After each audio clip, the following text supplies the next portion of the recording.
BMC news live കൊച്ചിയിലേക്ക് സ്വാഗതം. ഈ വാർത്തകൾ നിങ്ങൾക്കായി അവതരിപ്പിക്കുന്നത് Lutech solar solutions, powered by Mayil food stuffs, Mookkannoor, city tower, city wear and city shoes, Angamaly and Cochin Kalabhavan Angamaly franchise. തിരഞ്ഞെടുപ്പ് കമ്മീഷനെ കളങ്കപ്പെടുത്തുവാൻ ശ്രമിച്ചു. രാഹുൽ ഗാന്ധിക്കെതിരെ തുറന്ന കത്തെഴുതി 272 മുൻ ജഡ്ജിമാരും ഉദ്യോഗസ്ഥരും. വോട്ട് കൊള്ള ആരോപണം രാഹുൽ ഗാന്ധിയെ വിമർശിച്ചു. തുറന്ന കത്ത്. 272 പ്രമുഖരാണ് രാഹുലിനെ വിമർശിച്ച് തുറന്ന കത്തിൽ ഒപ്പുവച്ചത്. 16 ജഡ്ജിമാരും 14 അംബാസഡർമാരും 138 വിമുക്ത ഭടന്മാരും കത്തിൽ ഒപ്പുവച്ചിട്ടുണ്ട്. തിരഞ്ഞെടുപ്പ് കമ്മീഷനെതിരായ രാഹുലിന്റെ വിമർശനത്തെ അപലപിച്ചാണ് കത്ത്. SIR പ്രക്രിയയെയും തിരഞ്ഞെടുപ്പ് കമ്മീഷനെയും രാഹുൽ ഗാന്ധി തുടർച്ചയായി വിമർശിക്കുന്നതിനിടയിലാണ് ഈ സംഭവം.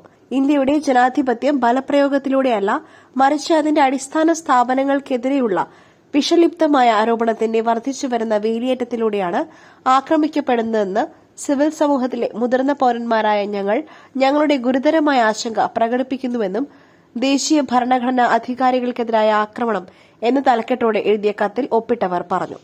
ഇന്ത്യൻ സായുധ സേനയുടെ വീരത്തെയും നേട്ടങ്ങളെയും ചോദ്യം ചെയ്തുകൊണ്ട് അവരെയും നീതിന്യായ വ്യവസ്ഥയെയും പാർലമെന്റിനെയും ഭരണഘടനാ പ്രവർത്തകരെയും ജുഡീഷ്യറിയെയും കളങ്കപ്പെടുത്തുവാൻ ശ്രമിച്ചതിന് ശേഷം ഇപ്പോൾ ഇന്ത്യൻ തെരഞ്ഞെടുപ്പ് കമ്മീഷന്റെ സമഗ്രതയ്ക്കും പ്രശസ്തിക്കും നേരെയുള്ള വ്യവസ്ഥാപിതവും ഗൂഢാലോചനാപരവുമായ ആക്രമണങ്ങളെ നേരിടേണ്ട സമയമാണിതെന്നും കത്തിൽ പറയുന്നു. SIR-നെതിരായ ഹർജികൾ സുപ്രീംകോടതി വെള്ളിയാഴ്ച പരിഗണിക്കും. കേരളത്തിലെ SIR-നെതിരായ ഹർജികൾ സുപ്രീംകോടതി വെള്ളിയാഴ്ച പരിഗണിക്കും. സംസ്ഥാന സർക്കാരും CPIM, മുസ്ലിം ലീഗ്, കോൺഗ്രസ് പാർട്ടികൾ നൽകിയ ഹർജികളും ഇന്ന് ചീഫ് ജസ്റ്റിസ് BR ഗവായിക്ക് മുൻപാകെ മെൻഷൻ ചെയ്തു. കേരളത്തിലെ തദ്ദേശ തെരഞ്ഞെടുപ്പ് സാഹചര്യം ഹർജിക്കാർ ചീഫ് ജസ്റ്റിസിനെ അറിയിച്ചു. ഇതോടെയാണ് ഹർജികൾ മറ്റന്നാൾ പരിഗണിക്കാമെന്ന് അറിയിച്ചത്. കേരളത്തിലെ വോട്ടർ പട്ടിക തീവ്ര പരിഷ്കരണത്തിൽ അടിയന്തര സ്റ്റേ വേണം എന്നാണ് ഹർജിക്കാരുടെ ആവശ്യം. മഹാരാഷ്ട്രയിലെ തദ്ദേശ തെരഞ്ഞെടുപ്പ് സാഹചര്യത്തിൽ SIR പ്രക്രിയ നിർത്തിവെച്ച സാഹചര്യം പ്രധാന വാദമായി ഉയർത്തുമെന്നും മുസ്ലിം ലീഗിന് വേണ്ടി ഹാജരായ അഭിഭാഷകൻ ഹാരിസ് ബീരാൻ അറിയിച്ചു.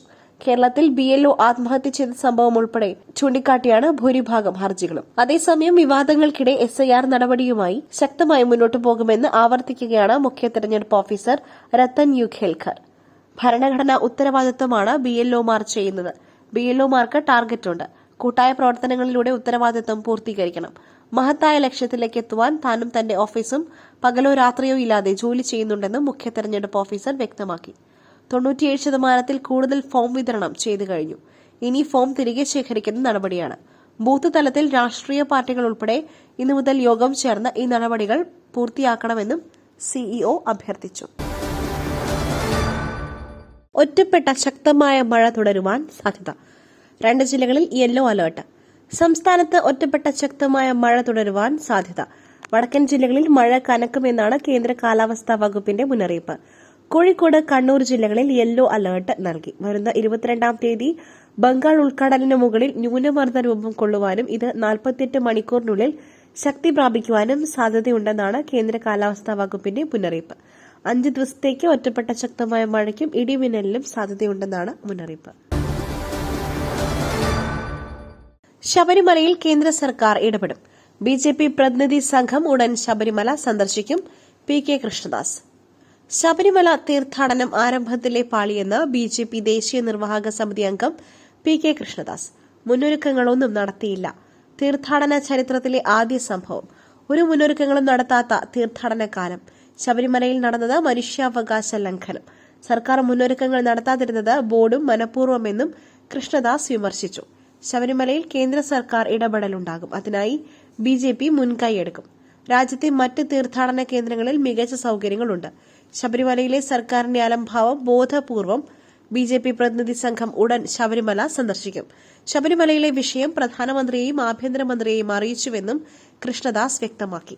നിലയ്ക്കലിൽ കാട് പോലും വെട്ടിത്തെളിച്ചിട്ടില്ല. ഇടത്താവളങ്ങളെല്ലാം വൃത്തിഹീനമായ അവസ്ഥയിലാണ്. കുടിവെള്ളമില്ല.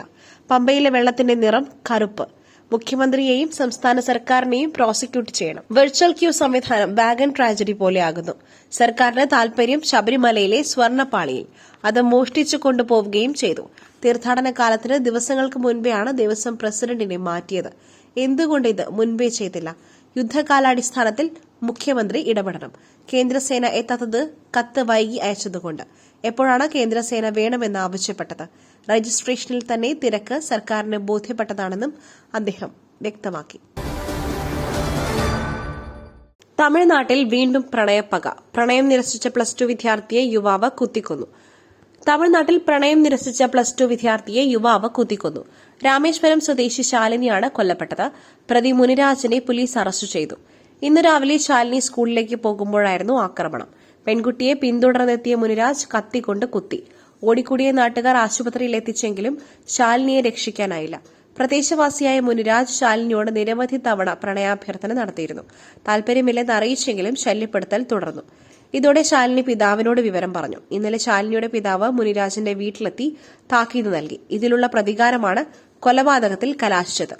പോലീസ് അറസ്റ്റ് ചെയ്ത മുനിരാജിനെ വിട്ടു നൽകണമെന്നാവശ്യപ്പെട്ട പെൺകുട്ടിയുടെ ബന്ധുക്കൾ പോലീസ് സ്റ്റേഷനിലേക്ക് തള്ളിക്കയറുവാൻ ശ്രമിച്ചു. പുട്ടു രുചികരമാവണമെങ്കിൽ മയിലിന്റെ പുട്ടുപൊടി തന്നെ വേണം. അതിന് ചെമ്പാപ്പുട്ടാണെങ്കിലും അങ്ങനെ തന്നെ. മയിൽ റൈസ് ആൻഡ് ഫുഡ് പ്രൊഡക്ട്സ്, ശ്രേഷ്ഠം സമ്പുഷ്ടം. സീസൺ തുടങ്ങുന്നതിന് ഒരാഴ്ച മുൻപാണോ തയ്യാറെടുപ്പ് ആരംഭിക്കേണ്ടത്? ഉമ്മൻചാണ്ടി പമ്പയിൽ പോയിരുന്നിട്ടാണ് കോർഡിനേഷൻ നടത്തിയത് വി.ഡി. സതീശൻ. ശബരിമലയിലേത് ദൌർഭാഗ്യകരമായ സംഭവമാണെന്ന് പ്രതിപക്ഷ നേതാവ് വി.ഡി. സതീശൻ. ഈ മാസം 17 വൃശ്ചികം 1. എന്നാൽ തിരഞ്ഞെടുപ്പ് തീയതി പ്രഖ്യാപിച്ചത് 10 തീയതിയാണ്. സീസൺ തുടങ്ങുന്നതിന് ഒരാഴ്ച മുൻപാണോ തയ്യാറെടുപ്പ് ആരംഭിക്കേണ്ടത്? യുഡിഎഫിന്റെ കാലത്ത് ഉമ്മൻചാണ്ടി പമ്പയിൽ പോയിരുന്നിട്ടാണ് എല്ലാ കോർഡിനേഷനും നടത്തിയിരുന്നത്. എന്നാൽ ഇവിടെ ആരും ഒരു ചുക്കും ചെയ്തില്ല. ആഗോള അയ്യപ്പ സംഗമം നടത്തിയവർ ഇത്തവണത്തെ മണ്ഡലകാലം മനഃപൂർവ്വം വികലമാക്കുകയാണ് ചെയ്തത്. ശബരിമലയിലെ സ്ഥിതി ഭയാനകമാണെന്നാണ് നിലവിലെ ദേവസ്വം പ്രസിഡന്റ് കെ ജയകുമാർ പറഞ്ഞത്. ഇന്നലെ എല്ലാവരും അവിടെ മുൾമുനയിലാണ് നിന്നത്. ഏത് അപകടത്തിനും അവിടെ സാധ്യതയുണ്ടായിരുന്നു. 10-15 മണിക്കൂറുകൾ നീണ്ടു നിൽക്കുന്ന വലിയ ക്യൂ ആണ് അവിടെ ഉണ്ടായിരുന്നത്. ക്യൂ നിയന്ത്രിക്കുവാൻ ആളുകളോ കുടിക്കുവാനായി കുടിവെള്ളമോ ഉണ്ടായിരുന്നില്ല. ശുചിമുറിയിൽ വെള്ളമില്ല. മലിനമായ പമ്പ. ഇതൊക്കെ ചെയ്യേണ്ടത് സീസൺ ആരംഭിക്കുന്നതിന് തലേ ദിവസം മുതലാണ്. ശബരിമലയിലേക്ക് എത്തുവാൻ കഴിയാതെ പന്തളത്ത് പോയി മാല ഊരി തിരിച്ചുപോയവർ 1000-ആണ്. ഇത് നിയന്ത്രിക്കുന്നതിനുള്ള നടപടികൾ സർക്കാർ അടിയന്തരമായി സ്വീകരിക്കണം. അല്ലെങ്കിൽ യുഡിഎഫ് പ്രതിനിധി സംഘം ശബരിമല സന്ദർശിക്കുമെന്നും വി.ഡി. സതീശൻ പറഞ്ഞു. RSS മേധാവി മോഹൻ ഭഗവത് നാളെ മണിപ്പൂർ സന്ദർശിക്കും. മണിപ്പൂർ കലാപത്തിന് ശേഷമുള്ള ആദ്യ സന്ദർശനം. മണിപ്പൂർ കലാപം ആരംഭിച്ച ശേഷമുള്ള ആദ്യ സന്ദർശനമാണ്. 3 ദിവസത്തേക്കാണ് സന്ദർശനം. നവംബർ 21 JP നദ്ദയും മണിപ്പൂർ സന്ദർശിച്ചേക്കും.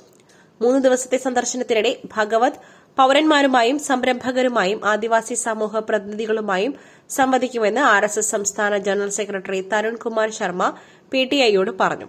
RSSന്റെ ശതാബ്ദി ആഘോഷങ്ങളുമായി ബന്ധപ്പെട്ടാണ് സർസംഘ ചാലക് സംസ്ഥാന സന്ദർശനം നടത്തുന്നത്. നവംബർ 20 ഗുവാഹത്തിയിൽ നിന്നും അദ്ദേഹം എത്തും. നവംബർ 22 തിരികെ പോവുകയും ചെയ്യും അദ്ദേഹം പറഞ്ഞു. മറ്റൊരു വാർത്തയുമായി കണ്ടുമുട്ടുന്നതുവരെ നന്ദി, നമസ്കാരം.